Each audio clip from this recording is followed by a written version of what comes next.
Halo semuanya, perkenalkan nama saya Caleb Antoni Evan. Saya merupakan mahasiswa aktif dari Universitas Pembangunan Veteran Jakarta dengan prodi S1 Sistem Informasi Angkatan 2023. Pada kesempatan kali ini, saya ingin menjelaskan mengenai salah satu ilmu yang memiliki dampak di berbagai bidang di dalam kehidupan kita.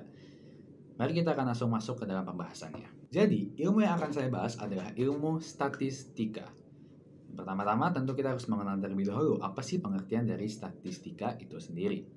Ada beberapa pengertian yang bisa menjadi parameter kita. Yang pertama adalah pengertian menurut salah satu ilmuwan statistika dunia, yaitu adalah Croxton dan Cowden, di mana pengertian statistika merupakan metode yang digunakan untuk mengumpulkan, mengolah, serta untuk menyajikan data, dan juga menginterpretasikan data yang berbentuk angka-angka.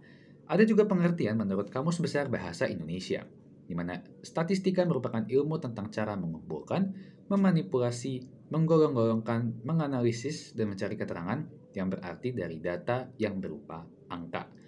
Kalau misalkan bisa saya simpulkan, dengan bahasa yang lebih mudah, statistika itu merupakan cabang ilmu yang mempelajari semua hal tentang data, mulai dari pengumpulan data, penyajian data, dan visualisasi data, semuanya yang dilakukan secara bersamaan untuk mengolah data menjadi suatu kesimpulan yang bisa kita ambil untuk membuat keputusan yang mungkin akan berguna di berbagai kehidupan kita. Nah, seperti yang sudah saya bilang tadi, bagaimana statistika ini memiliki dampak di berbagai kehidupan kita. Salah satunya adalah bidang teknologi, terkhusus di dalam ilmu komputer. Kira-kira hubungan kayak apa tuh antara statistika dengan ilmu komputer? Kita akan langsung masuk ke dalam poin pembahasan. Saya akan coba mulai dengan analogi yang bisa dibilang sederhana, antara yang menggambarkan antara ilmu statistika dengan ilmu komputer. Simpelnya adalah bagaimana statistika ini adalah ilmu yang akan digunakan oleh ilmu komputer untuk membuat suatu ilmu baru dalam bentuk aplikasi-aplikasi komputer. Atau simpelnya, statistika ini merupakan dasar kita untuk membuat program-program komputer. Dan program atau ilmu komputernya akan mempelajari bagaimana platform-platform atau bagaimana cara kita mengaplikasikan data-data ini menjadi suatu program komputer. Namun untuk lebih detailnya akan saya buat 2 poin penting yang menggambarkan hubungan antara statistika dengan ilmu komputer. Kita akan masuk ke poin yang pertama, di mana poin pertama ini adalah statistika merupakan pusat data dan landasan kita untuk membuat program komputer. Kayak gimana tuh maksudnya? Jadi maksudnya adalah, di mana kalau kita sebagai pembuat program komputer, setiap program-program yang kita buat nantinya itu tentu harus relevan dengan para pengguna. Nah, salah satu penghubung antara kita dengan pengguna adalah yang namanya statistika. Kayak gimana tuh? Jadi, statistika ini yang akan mengumpulkan data-data seputar para pengguna yang akan disajikan mungkin bisa dalam bentuk survei atau dalam bentuk sebuah tahapan analisis. Di mana data-data ini akan digunakan untuk kepada kita, terutama untuk para pembuat program komputer, untuk membuat program komputer yang sesuai dengan keinginan para pengguna berdasarkan data yang sudah dianalisis tadi. Sehingga program yang dibuat itu akan sesuai dengan apa yang mereka mau. Contohnya adalah para pembuat user interface atau pembuat desain aplikasi dan ataupun para pembuat website. Sekarang kita akan masuk ke poin yang kedua, di mana poin kedua ini adalah statistika akan mempermudah para pemrograman ilmu komputer untuk menganalisis suatu masalah yang rumit berdasarkan data yang terstruktur. Seperti yang kita tahu, yang dimana statistika ini harus berupa data yang fakta atau yang valid, bukan data rekayasa. Nah, ini akan sangat berhubungan dengan salah satu ilmu pemrograman komputer yang bernama data science. Di mana ketika kita mempelajari seputar data science, kita akan juga mempelajari namanya statistik. Di mana tentu ketika kita ingin membuat suatu algoritma pemrograman yang beralaskan sebuah prediksi ke depannya, kita membutuhkan data yang akurat di masa sekarang. Inilah salah satu peranan dari statistika, di mana akan mendorong para programmer untuk membuat sebuah analisis data atau pengolahan data, visualisasi data yang sesuai dengan apa yang dibutuhkan. Inilah salah satu penerapan yang bisa diterapkan di mana statistika dengan ilmu komputer pada bidang data science. Nah, tadi kita sudah mengetahui bagaimana hubungan statistika dengan ilmu komputer. Sekarang kita akan coba membahas statistika kembali dengan versi yang general. Kira-kira statistika ini memiliki dampak yang besar di bidang apa sih? Kalau menurut saya, statistika itu punya dampak yang begitu besar di bidang bisnis. Kenapa seperti itu? Hal ini dikarenakan bidang bisnis itu berbicara soal yang namanya analisis juga. Karena dalam yang namanya bisnis atau kita berbicara tentang perusahaan itu membutuhkan yang namanya proses analisis bisnis dan itu membutuhkan bantuan dari statistika. Karena misalkan suatu perusahaan ingin memperbanyak jumlah produksi produknya, tapi padahal produk tersebut nggak banyak yang beli. Nah, cara kita untuk mengetahui apakah produk ini banyak yang beli atau enggak adalah dengan yang namanya data atau statistik. Dengan kita memiliki data-data tersebut, kita jadi bisa membuat keputusan yang benar dari bisnis kita. Oh, penjualannya ternyata sedikit nih menurut data yang sudah kita kumpulkan. Keputusannya apa dalam proses bisnis kita? Ya kita jangan terlalu banyak jual produk itu, tapi kita kembangkan produk lain yang sekiranya memiliki jumlah minat yang lebih banyak. Jadi menurut saya itulah salah satu alasan penting dan peranan besar statistika di dalam ilmu bisnis. Di dalam statistika terdapat proses yang namanya pengukuran data. Nah, berdasarkan pengukuran data, statistika memiliki beberapa tipe data. Langsung aja kita masuk ke dalam pembahasannya. Yang pertama ada data nominal, di mana data nominal ini merupakan data yang hanya memberikan klasifikasi atau kategori tanpa adanya urutan atau tingkatan yang signifikan. Di mana contoh daripada data nominal ini adalah data-data mengenai jenis mobil atau data-data mengenai jenis kelamin. Kemudian contoh atau tipe data yang selanjutnya adalah tipe data ordinal, di mana data ordinal ini menggambarkan kategori yang memiliki urutan atau tingkatan tertentu, tapi selisih antara suatu nilai data dengan nilai data lainnya itu tidak memiliki makna dan tidak bisa diukur secara konsisten. Contohnya ada pada data survei kepuasan. Ada misalkan tingkatan kepuasan atau kategori puas, sangat puas, dan tidak puas.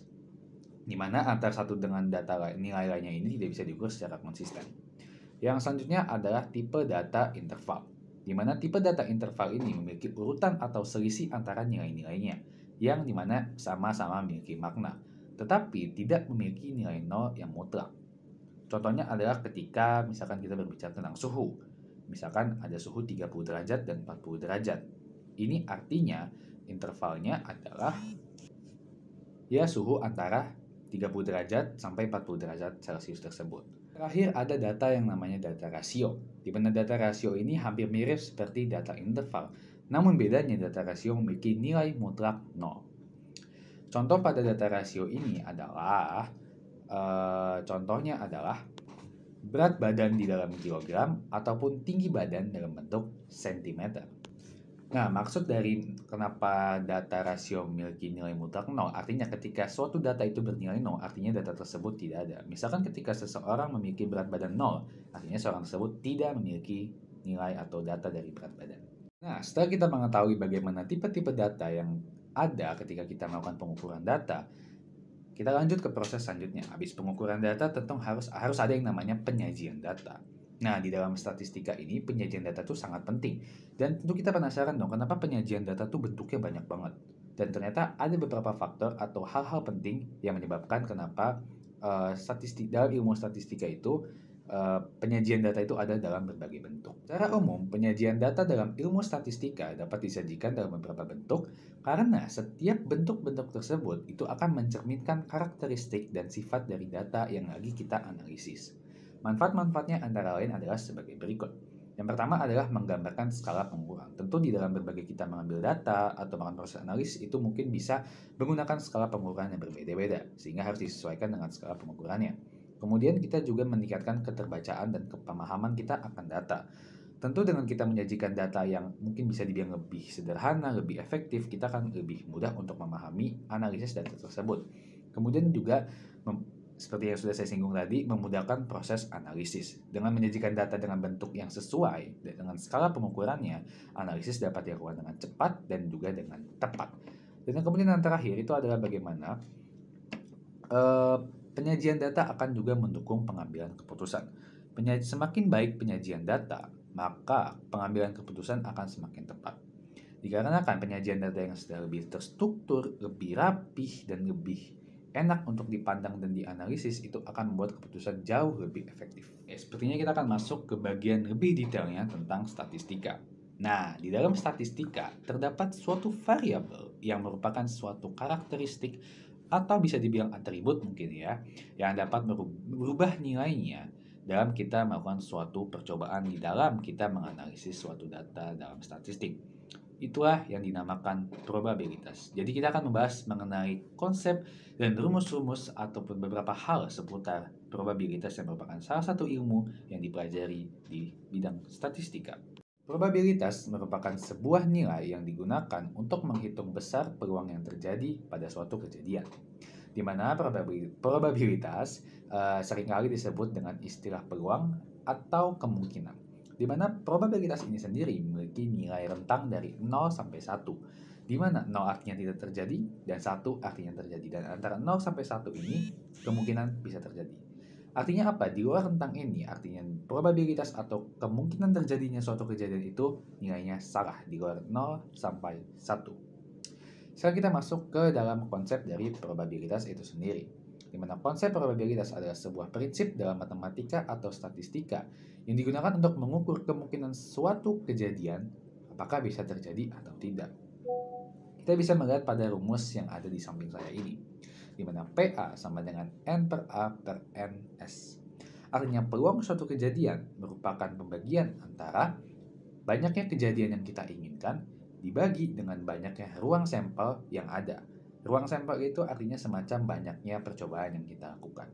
Dan kita ingin pastinya kita ingin mau kejadian yang kita inginkan terjadi. Itulah nilai NA dan juga nilai NS. Tentu kalau misalkan kita berbicara rumus mungkin masih agak sedikit bingung ya. Saya akan coba memberikan beberapa contoh di dalam kehidupan kita. Bagaimana konsep probabilitas itu terjadi. Misalkan ketika kita menonton pertandingan sepak bola, ada yang namanya tendangan penalti. Di mana tendangan penalti ini kita misalkan bermain penalti, kita punya 5 kali kesempatan menendang misalkan. Dan probabilitas yang akan terjadi tentu dibanding 5 daripada 5 tendangan atau 5 kesempatan ini, kita harus misalkan kita menargetkan untuk mencetak 3 gol. Artinya probabilitas kita untuk mencetak gol adalah 3 per 5. Artinya 3 adalah sebagai kejadian yang kita inginkan atau gol yang kita inginkan, dan 5 adalah sampel atau percobaan yang kita lakukan. Saya akan coba memberikan contoh yang lainnya. Misalkan kita ingin mengambil satu bola di dalam keranjang yang berisi bola juga. Di mana bola yang ingin kita ambil adalah bola yang misalkan yang bolong misalkan. Nah, peluang kita untuk mengambil bola yang bolong itu adalah 1 per jumlah total semua bola yang ada di keranjang. Artinya kita memiliki peluang 1 per sekian banyak bola untuk kita mengambil satu bola tersebut. Artinya bisa terjadi kita bisa ngambilnya benar langsung, atau kita masih ngambil bola-bola yang nggak bolong. Itulah maksud dari kemungkinan atau probabilitas terjadinya suatu peluang. Sekarang kita akan kembali ke pembahasan mengenai statistika. Di mana seperti kita tahu, statistika merupakan ilmu yang mempelajari tentang pengumpulan, analisis, dan visualisasi data ya. Di mana dalam statistika terdapat yang namanya variabel.